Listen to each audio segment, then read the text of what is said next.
Lost, now found on this Sonic Obsession.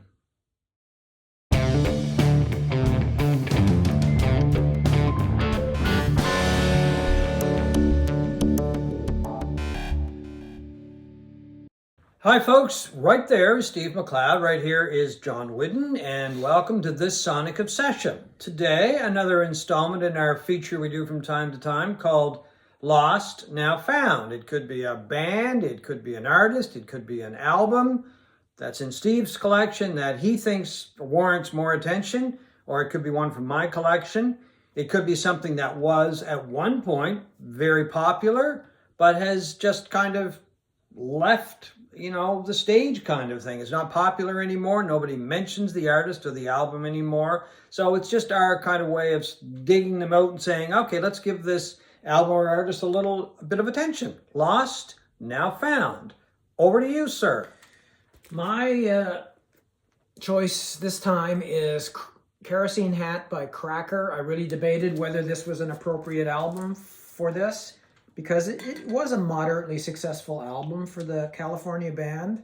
Came out in 1993. It had a lead-off single, Low, which was in heavy rotation on Much Music, MTV, rock radio stations, and featured a video of Dave Lowry, the singer for Cracker, in a boxing ring with Sandra Bernhardt, the comedian. Oh, I remember that. Yes. She beats the crap out of him. I remember that, yeah. It's a really rockin' song, as is most of this album, featuring the amazing guitar work of Johnny Hickman. But for some reason, it's never on any of these best of 90 lists that I see. Pitchfork did a top 150 albums a couple of years ago from the 90s. Nowhere was it to be seen. Rolling Stone did a top 100. It's not on that. It wasn't on Spin or Stereo Gums or even Paste, which I kind of held out hope for because I share a similar taste with that publication. Yeah, I like Paste a lot too. That website, and deals more in Americana than maybe the other ones do. But this is just a cracking album. It was recorded in an abandoned soundstage in Pioneerville, California. Pioneerville, California. Yeah, appropriately named. Wonder if Roy Rogers was there with Trigger. You never know. What was the other guy? Gene Autry. Anyway. Yep. Anyway, it's an appropriate location for this album because it does have traces of Americana in it, and even country and blues, which Cracker's sound evolved more heavily into from the kind of the alternative rock. Cracker was a band that rose out of the ashes of Camper Van Beethoven, another of Dave Lowry's bands.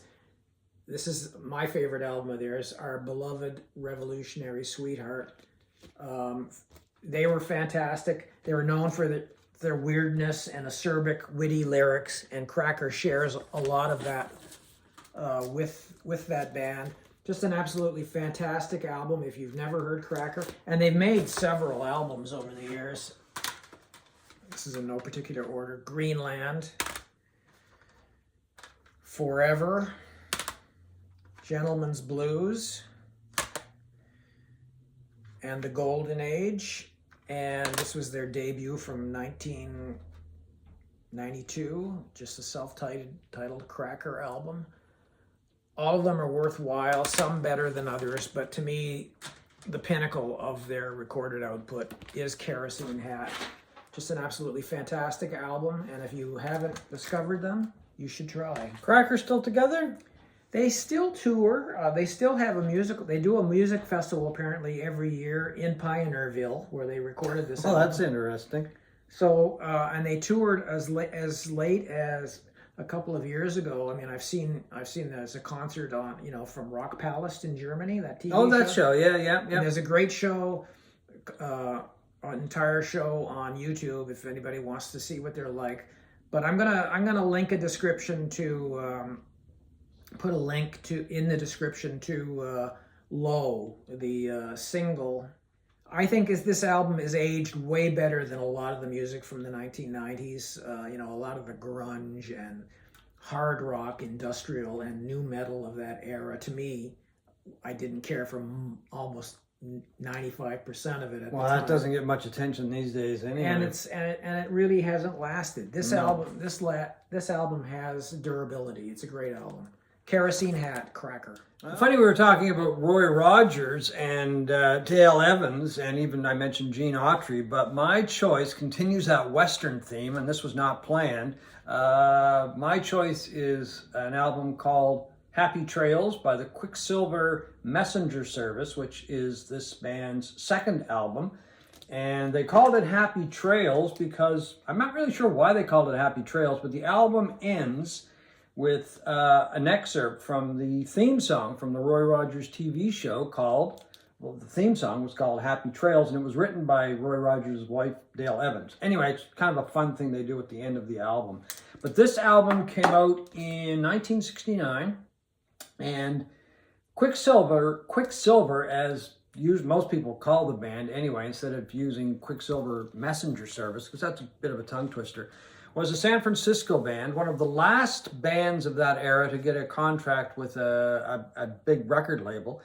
And before them, of course, was Jefferson Airplane, Grateful Dead. I guess Quicksilver held out because they really couldn't find a deal that they liked until Capitol Records came along.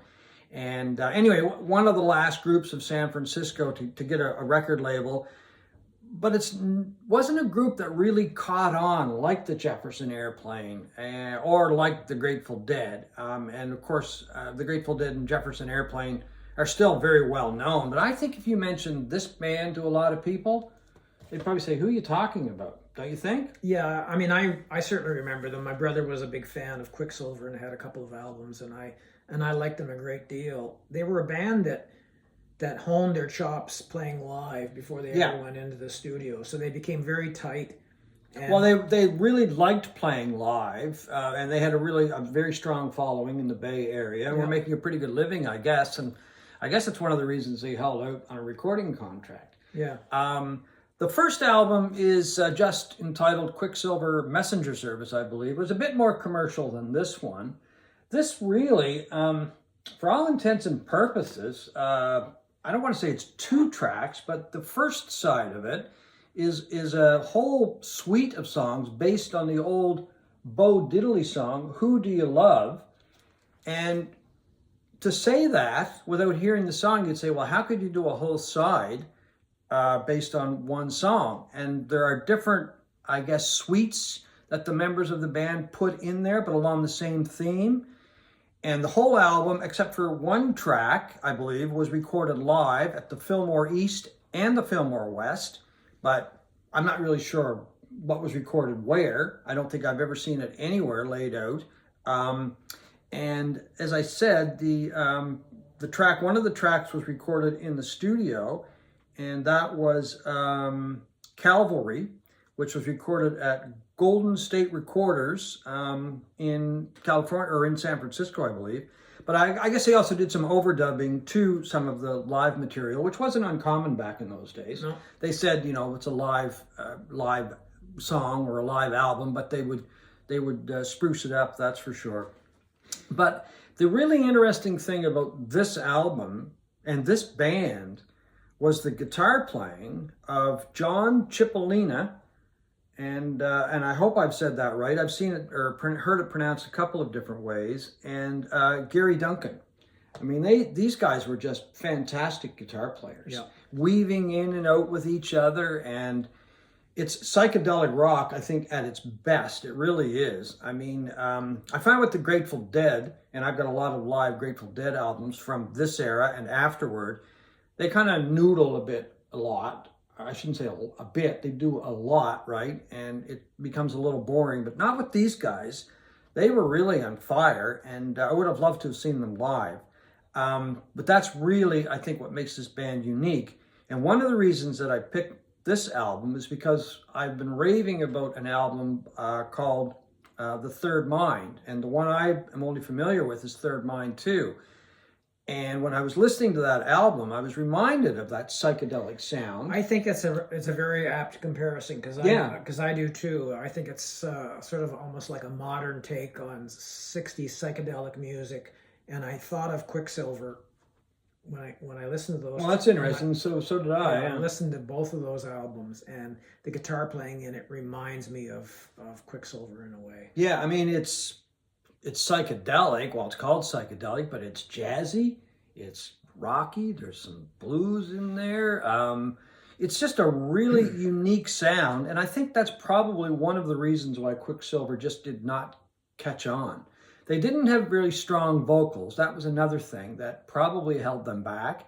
Not that the Grateful Dead really had really strong vocals either, but now the Jefferson Airplane did have strong vocalists in both Grace Slick and Marty Bauman. Yeah. So that's one of the reasons I think that the Airplane took off. Yeah, there just wasn't much of a commercial element to these guys. No. Which is why they sort of disappeared fairly quickly. But musicianship, they were at the top of the heap.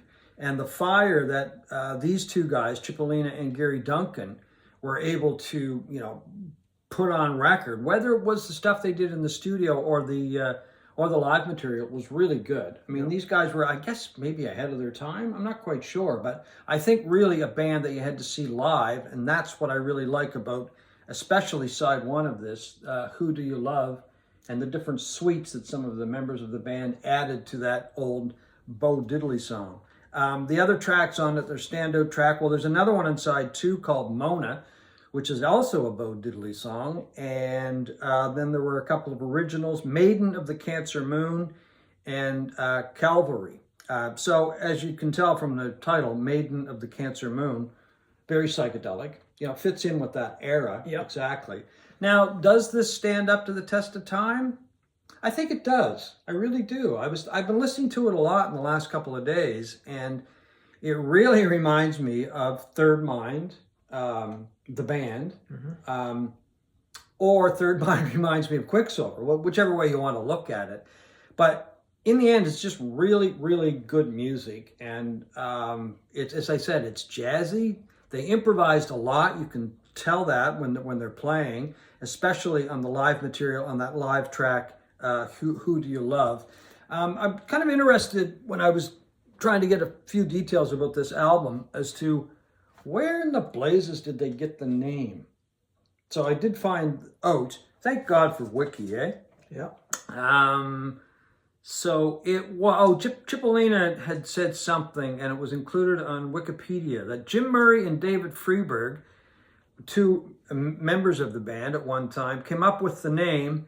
Me and Freeberg, or Freiberg, I'm not sure how to pronounce that, were born on the same day, and Gary and Greg were born on the same day. He's talking about members of the band, of course. We were all Virgos, and Murray was a Gemini. And Virgos and Geminis are all ruled by the planet Mercury. Another name for Mercury is Quicksilver. And then Quicksilver is the messenger of the gods, and Virgo is the servant. So Freiberg says, oh, Quicksilver Messenger Service. No drugs involved in that, John. Exactly what I was thinking. What were they doing? Anyway, it's a very interesting band.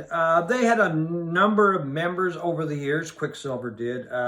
Dino Valenti was a member at one point. He wrote that great song, Get Together. Remember that? Come on, people now. Smile on your brother. Yeah. Anyway, I shouldn't sing. Nicky Hopkins, who worked with the Stones, the Beatles, did some work with Jeff Beck.